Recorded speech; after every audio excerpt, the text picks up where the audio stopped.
Hello everyone, মাই lifestyle ব্লগে আপনাদের স্বাগত। আমি প্রিয়া নিয়ে চলে এসেছি আরও একটি ভিডিও। আবারও কিছুদিন হয়ে গেল ভিডিও দেওয়া হচ্ছিল না, জাস্ট আমি শুধু লাইভ করছিলাম। যাই হোক, আজকে ভিডিও দিচ্ছি। এখানে আমি ঝিঙে কিনে রেখেছি। এখানে 1 কিলো ঝিঙে আছে। 1 কিলো ঝিঙে অবশ্য লাগবে না, আজ হবে ঝিঙে দিয়ে চিংড়ি মাছ। আর এইখানে দেখতে পাচ্ছেন চিংড়ি মাছ রাখা আছে। চিংড়ি মাছটা এতটাই আমি কন্টেনারে রেখে দিয়েছিলাম, পুরোটাই কিন্তু বরফ হয়ে, দেখতেই পাচ্ছেন পুরো গোল হয়ে গেছে একদম। তাই এটা আমি কিছুক্ষণের জন্য আপাতত চিংড়ি মাছটা থাক, আমি একটু রেখে দেবো যাতে বরফটা গলে যায়। তারপর আমি আপনাদের সাথে আবারও কিছুক্ষণ পরে ফিরে আসছি।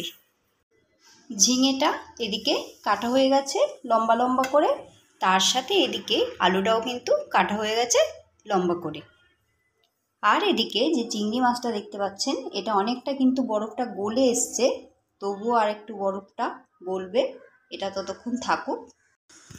আমি কিন্তু এদিকে মাছটাকে ধুয়ে নিয়েছি, যেহেতু বরফটা গলছিল না তাই আমি এটা ভালো করে জল দিয়ে ধুয়ে নিয়েছি, তো বরফটা পুরোটাই গলে গেছে। চিংড়ি মাছটা আমি হলুদ আর লবণ দিয়ে মাখিয়ে রেখে দিয়েছি। আর চলুন, ঝিঙে রাখা আছে আর আলু তো কেটেই নিয়েছি। এবার আমার কাজটা এতটুকুই। মা আসবে রান্নাটা করতে।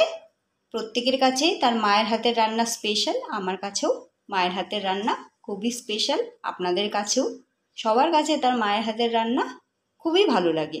কি বন্ধুরা, ঠিক বললাম তো? তো চলুন, মা রান্নাটা করবে, আমি আপনাদের সঙ্গে শেয়ার করব। মা এসে গেছে রান্নাঘরে, আর মা এদিকে রান্নাটা বসিয়ে দিয়েছে। আর কড়াইতে সর্ষে তেলের মধ্যে দিয়ে দিয়েছে চিংড়ি মাছগুলো। চিংড়ি মাছটা এবার ভাজা হচ্ছে।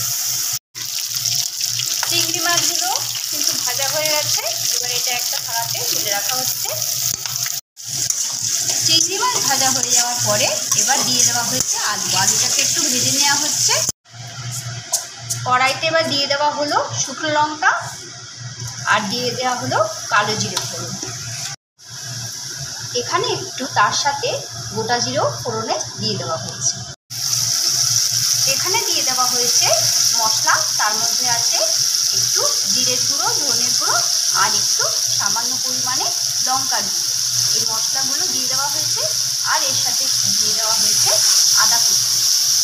এবার এই মশলাটা একটু কষবে যাতে কাঁচা মশলার গন্ধটা আর আদা গন্ধটা চলে যায়। আমি আপনাদের একটা কথা বলতে ভুলে গেছি, এখানে কিন্তু একটু হলুদের গুঁড়ো আছে, আমি সেটা বলতে ভুলে গেছিলাম, তার জন্য কিন্তু সরি। দিয়ে দেওয়া হচ্ছে এর মধ্যে ভাজা আলুটা। এবার এই ভাজা আলুটা দিয়ে মিক্স হবে। দিয়ে দেওয়া হলো এবার এর মধ্যে ঝিঙেটা একটু পরেই দেওয়া হবে।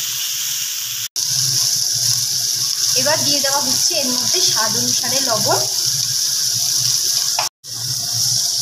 এইবার এই লবণটা দিয়ে ভালোভাবে ঝিঙে আর আলুটাকে মিক্স করা হচ্ছে মশলার সাথে। দিয়ে দেওয়া হয়েছে এর মধ্যে জল। বন্ধুরা, আজকের ভিডিওটা একটু তাড়াহুড়োতে বানাচ্ছি, যদি কোনো রকম ভুল ত্রুটি হয়ে থাকে তাহলে ক্ষমা করে দেবেন।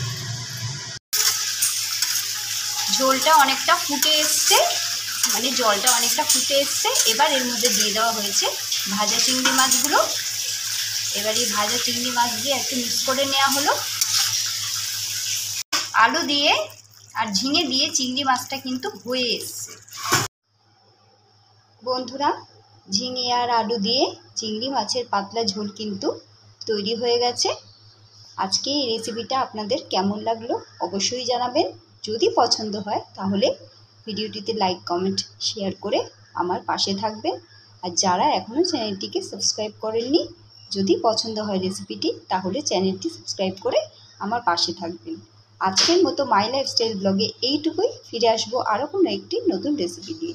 ততক্ষণের জন্য টাটা।